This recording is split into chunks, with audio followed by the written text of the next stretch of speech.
Toby wants to record her stuff. No, only for... It's okay, she can record her stuff. We'll just go watch it upstairs. No. Right, Tommy? Fellow citizens, last night I ordered U.S. military forces to Panama. No president takes such action lightly.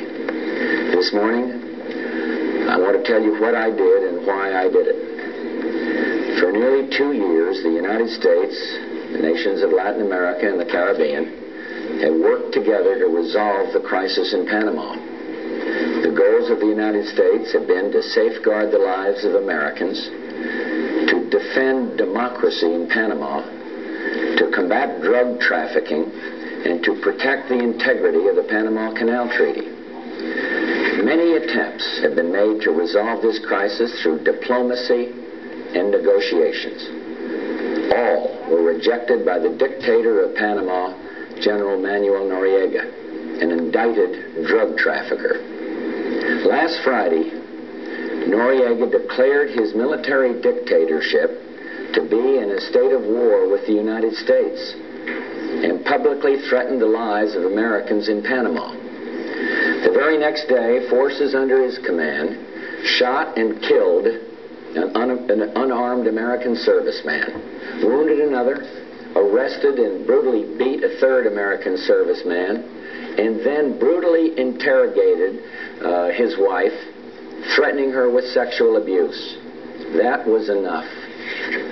General Noriega's reckless threats and attacks upon Americans in Panama created an imminent danger to the 35,000 American citizens in Panama. As president, I have no higher obligation than to safeguard the lives of American citizens. And that is why I directed our armed forces to protect the lives of American citizens in Panama and to bring General Noriega to justice in the United States. I contacted the bipartisan leadership of Congress last night and informed them of this decision. And after taking this action, I also talked with leaders in Latin America, the Caribbean, and those of other U.S. allies.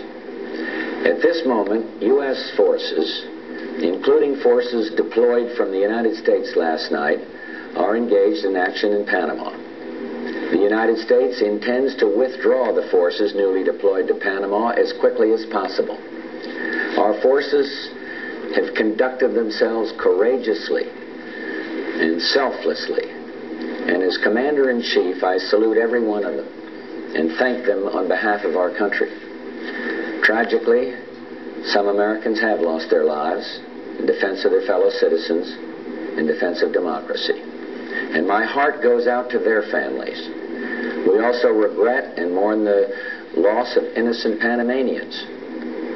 The brave Panamanians elected by the people of Panama in the elections last May, President Guillermo Endara and Vice Presidents Calderon and Ford, have assumed the rightful leadership of their country.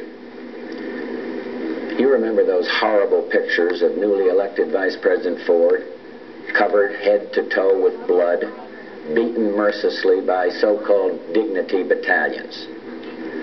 Well, the United States today recognizes the democratically elected government of President Endara. I will send our ambassador back to Panama immediately. Key military objectives have been achieved. Most organized resistance has been eliminated. But the operation is not over yet. General Noriega is in hiding. And nevertheless, yesterday, a dictator ruled Panama, and today, constitutionally elected leaders govern. I have today directed the Secretary of the Treasury and the Secretary of State to lift the economic sanctions with respect to the democratically elected government of Panama, and in cooperation with that government, to take steps to effect an orderly unblocking of Panamanian government assets in the United States. I am fully committed to implement the Panama Canal treaties and turn over the canal to Panama in the year 2000. The actions we have taken and the cooperation of a new democratic government in Panama will permit us to honor these commitments. As soon as the new government recommends a qualified candidate, Panamanian, to be administrator of the canal as called for in the treaties, I will submit this nominee to the Senate for expedited consideration. I am committed to strengthening our relationship with the democratic nations in this hemisphere. I will continue to seek solutions to the problems of this region through dialogue and multilateral diplomacy.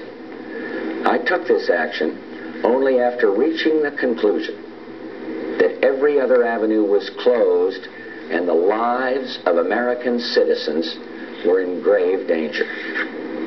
I hope that the people of Panama will put this dark chapter of dictatorship behind them and move forward together as citizens of a democratic Panama with this government that they themselves have elected.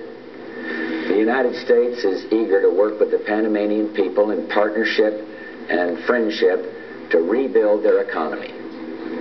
The Panamanian people want democracy, peace, and the chance for a better life in dignity and freedom. The people of the United States seek only to support them in pursuit of these noble goals. Thank you very much. Shelby?